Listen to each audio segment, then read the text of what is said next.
जनपद वाराणसी आप सभी लोगों को मैं बहुत बहुत धन्यवाद देता हूं। आप हमारे जो फेसबुक से जुड़े हुए जितने साथी हैं सभी लोगों को मैं धन्यवाद देता हूं। अभी सुबह सुबह जानकारी हुई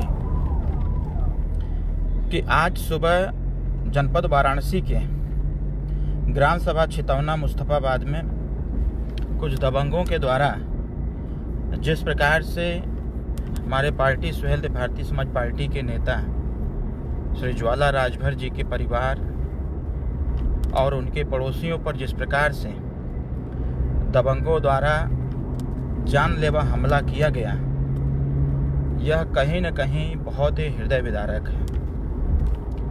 और जिस प्रकार से वीडियो में देखा जा रहा है और जिस प्रकार से पूरी योजनाबद्ध तरीके से सुबह सुबह ही राजभर समाज के ऊपर हमला किया गया है, यह कोई पहला हमला नहीं है। स्थानीय प्रशासन को लगभग 20 दिन पहले यह सूचना हमारे पार्टी के माननीय जिला अध्यक्ष श्री उमेश राजभर जी बाकायदे थाने में बैठ करके इस पे वार्तालाप किए थे। 15 से 20 दिन पहले उसी गांव में उन्हीं दबंगों के द्वारा एक और घटना की गई थी उसी परिवार के साथ। एफआईआर दर्ज हुआ और एफआईआर दर्ज बहुत ही मुश्किल से एफआईआर दर्ज हुआ और एफआईआर दर्ज होने के बाद उनकी गिरफ्तारी के लिए सुहेलदेव भारतीय समाज पार्टी के कार्यकर्ता, पार्टी के जिला अध्यक्ष दबाव भी बनाए, बड़े अधिकारियों से बात भी किए, लेकिन वाराणसी के स्थानीय प्रशासन के द्वारा स्थानीय थाना या वहां जो भी बड़े अधिकारी हैं उनके द्वारा इस घटना को छोटी घटना बता करके इसमें लापरवाही और हिला हवाली की गई।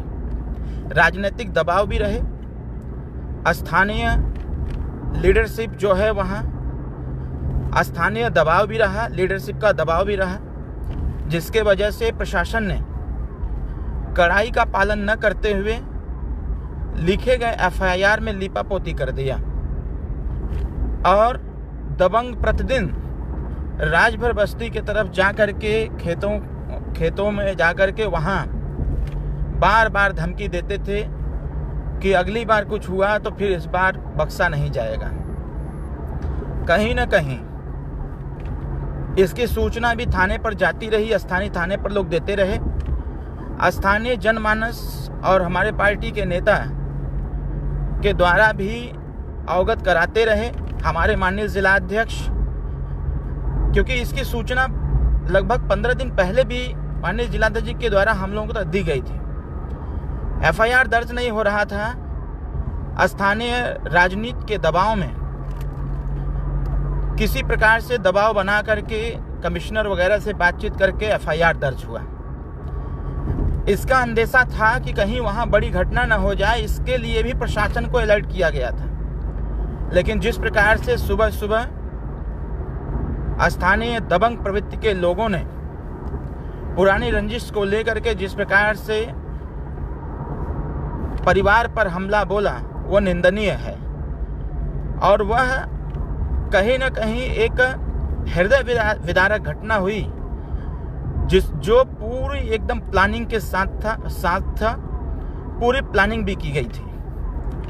और जैसे ही इसकी सूचना मिली, हमारे पार्टी के माननीय जिला अध्यक्ष जी को निर्देश दिया गया कि मैं कार्यकर्ताओं के साथ, सभी कार्यकर्ताओं के साथ तत्काल घटना स्थल पर पहुंच करके घटना को देखिए और थाने पर पहुंच करके वहां एफआईआर दर्ज हो और उसमें जितने लोग भी हैं इन लोगों की तत्काल गिरफ्तारी हो, उनके खिलाफ संगीन मुकदमे लिखे जाएं, जिससे कि ऐसे जो मनगढ़ प्रवृत्ति के लोग हैं जो आए दिन ऐसी घटनाओं को अंजाम देते रहते हैं, ऐसे लोगों के खिलाफ कठोरतम कार्रवाई हो। माननीय जिलाध्यक्ष निर्देश पाते ही वहां पहुंचे, सैकड़ों कार्यकर्ता पहुंचे। वहां स्थानीय जो प्रशासन है, वो चाहे डीआईजी महोदय हो, चाहे कमिश्नर ऑफ पुलिस हो, एसीपी हो, स्थानीय सीओ हो, सबसे वार्तालाप किया गया और एफआईआर दर्ज हुआ। एफआईआर दर्ज होना बहुत बड़ी नहीं है।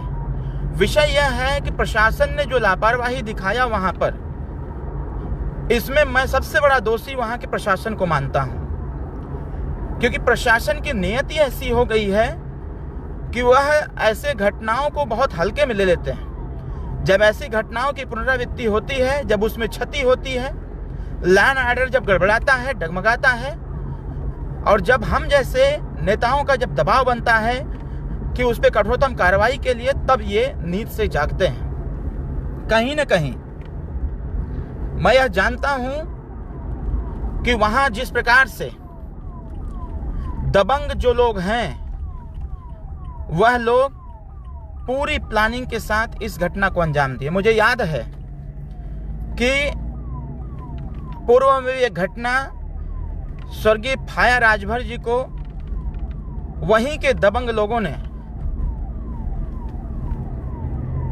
घर से उठा ले गए, ले जा करके उनकी हत्या किए, मार करके कुएं में डाल दिए। और कुएं में डालने के बाद जब परिवार के लोग छानबीन चालू किए तो पता चला कि कुएं में लाश मिली।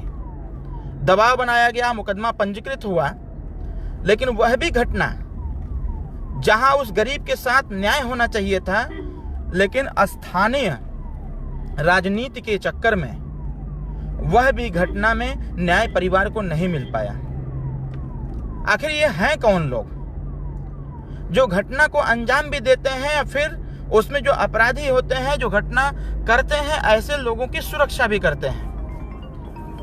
वो कौन व्यक्ति हैं, वो कौन लोग हैं जो लोग इस प्रकार की घटना में पैरोकारी करते हैं कि जो लोग ऐसा किए हैं उसको सुरक्षित कर लिया जाए? यह सभी लोग जान रहे हैं, सोशल मीडिया के माध्यम से पहचान भी रहे हैं, जान भी रहे हैं, और ऐसे लोगों को बचाने का काम कौन करता है, यह भी लोगों को अच्छी प्रकार से पता है। क्योंकि फाया राजभर के घर में खुद गया हुआ था। जिस प्रकार से फीडबैक हमको मिली थी, वह फीडबैक यही था कि उसमें जो भी दोषी हैं वो गिरफ्तार होकर के जेल के अंदर हैं। लेकिन मेरे जाने के बाद जिस प्रकार से डिफेंसिव पॉलिटिक्स वहां पर चालू हुआ, सत्ता में बैठे हुए लोगों के द्वारा, वह निंदनीय रहा है। हत्या करने वाला बाहर घूम रहा है और फाया राजभर के परिवार को न्याय नहीं मिल पा रहा। इसके पीछे भी वही हाल है कि सत्तासीन लोग अपराधियों के बचाव में हैं। मैं डायरेक्ट नाम नहीं लेना चाहता हूं, लेकिन यह जरूर कहना चाहता हूं कि आज की घटना की पुनरावृत्ति कराई है, जो आज के 15 से 17 दिन पहले हुई थी। कितना दबाव बना करके एफआईआर दर्ज कराया गया, बाकायदे नाम उसमें दिया गया, लेकिन जिस प्रकार से आज सुबह वह घटना घटित हुई है, मैं इसमें 3 लोगों को दोषी मैं खुद मानता हूं कि पहला तो सत्ता में बैठे हुए पॉलिटिकल पावर का इस्तेमाल करने वाले लोग, जो लोग ऐसे घटना को अंजाम देने वाले लोगों को का डिफेंस करते हैं, उनकी रक्षा सुरक्षा करते हैं। दूसरा, वह थाने पर बैठे हुए या फिर जिले की प्रशासन, जो ऐसी घटनाओं को संज्ञान में न लेकर के, अगर संज्ञान में देते भी हैं तो ऐसी घटनाओं को लोग हल्का फुल्का घटना मान करके उसको नजरअंदाज कर देते हैं। और दूसरा, वह लोग जो लोग इस वर्तमान सरकार में जीरो टॉलरेंस की नीति को हम सब लोग इसकी बखान करते हैं, लेकिन स्थानीय प्रशासन की मिली भगत से जीरो टॉलरेंस को कहीं ना कहीं तार तार किया जाता है। और जब तार तार किया जाता है तो ऐसी घटनाओं को देखने को मिलता भी है। जिस प्रकार से दबंगों द्वारा हाथ में पिस्टल लेकर के, हथियार लेकर के, तलवार लेकर के गरीबों पर वार किया गया, जिसमें एक गरीब का पेट भी फटा, एक बच्ची के साथ छेड़छाड़ करने का पूरा प्रयास किया गया, उसके कपड़े को फाड़ा गया, यह कैसे बर्दाश्त होगा? एक तरफ हम दबाव बनाएं कि ऐसे दोषियों के खिलाफ कठोरतम कार्रवाई हो, जिससे कि समाज में एक मैसेज जाए कि समाज के साथ सब लोग खड़े हैं। वहीं दूसरी तरफ जब मैक्सिमम प्रेशर बनाया जाता है लखनऊ से लेकर के जनपद तक, तो सत्ता में बैठे हुए कुछ लोग उसका संरक्षण करने का काम करते हैं। यह कहीं न कहीं होती है तो इसका जिम्मेदार हम यह मानेंगे कि हमारी सरकार का है, हमारे शासन और प्रशासन का है। आए दिन ऐसी घटनाएं देखने को मिल रही हैं उत्तर प्रदेश में। जनपद बस्ती का एक घटना है हररैया थाने का, वहां कितना दबाव बनाया गया, उसके बावजूद मुकदमा पंजीकृत हुआ, लेकिन जो लोग भी ऐसी घटना को अंजाम दिए थे, कहीं ना कहीं शासन और प्रशासन और सरकार के दबाव में वह लोग उसको कुछ कर नहीं पा रहे हैं। अभी बलिया की घटना है, तमाम ऐसे जनपदों में घटनाएं घटित हो रही हैं। आखिर इसका जिम्मेदार कौन है? ये मैं जरूर आग्रह करूंगा समाज से कि समाज के लोग यह जरूर ध्यान दें कि ऐसे जो दबंग प्रवृत्ति के लोग हैं, ऐसे लोगों को संरक्षण देने का काम भी कोई न कोई व्यक्ति कर ही रहा है। और यह जो घटना घटित हुई है बहुत निंदनीय है और ऐसी घटना की पुनरावृत्ति न हो, इसके लिए सरकार भी इस पे ध्यान रखे और सरकार के साथ साथ स्थानीय प्रशासन भी इसका ध्यान रखे।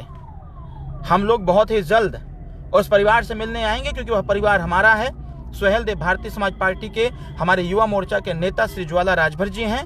हम सब लोग उनके परिवार के साथ हैं और ऐसे लोगों के खिलाफ कठोरतम कार्रवाई होगी। अगर कठोरतम कार्रवाई नहीं हुई तो सुहेल देव भारतीय समाज पार्टी बाध्य होगी ऐसे प्रशासनिक अधिकारियों के खिलाफ आंदोलन करने के लिए, क्योंकि यह बर्दाश्त से बाहर हो गया है। प्रतिदिन इस प्रकार की घटनाएं मिल रही हैं समाज में देखने को, जो हम लोगों को कहीं न कहीं हमारे अंदर की जमीर को हिला कर रख दे रहा है। हम अगर अपने पर आए तो हम फिर यह भी नहीं देखेंगे कि हम सत्ता में हैं कि नहीं हैं। मैं फिर से अनुरोध करूंगा कि इस वीडियो के माध्यम से यह वीडियो सरकार तक पहुंचे और ये बताएं, हम लोग भी इस चीज को बताएंगे कि ऐसी घटनाओं की जो पुनरावृत्ति बार बार हो रही है यह नहीं होना चाहिए। इसमें सरकार और प्रशासन दोनों की मिली भगत है।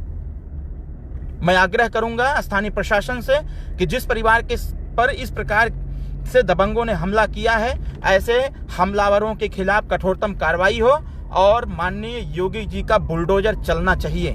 हम सब लोग परिवार के साथ हैं और परिवार के साथ जुड़ करके उस पूरे परिवार को न्याय दिलाने का काम करेंगे। बहुत बहुत धन्यवाद। जय सुहेल देव, जय भारत, जय युवा शक्ति।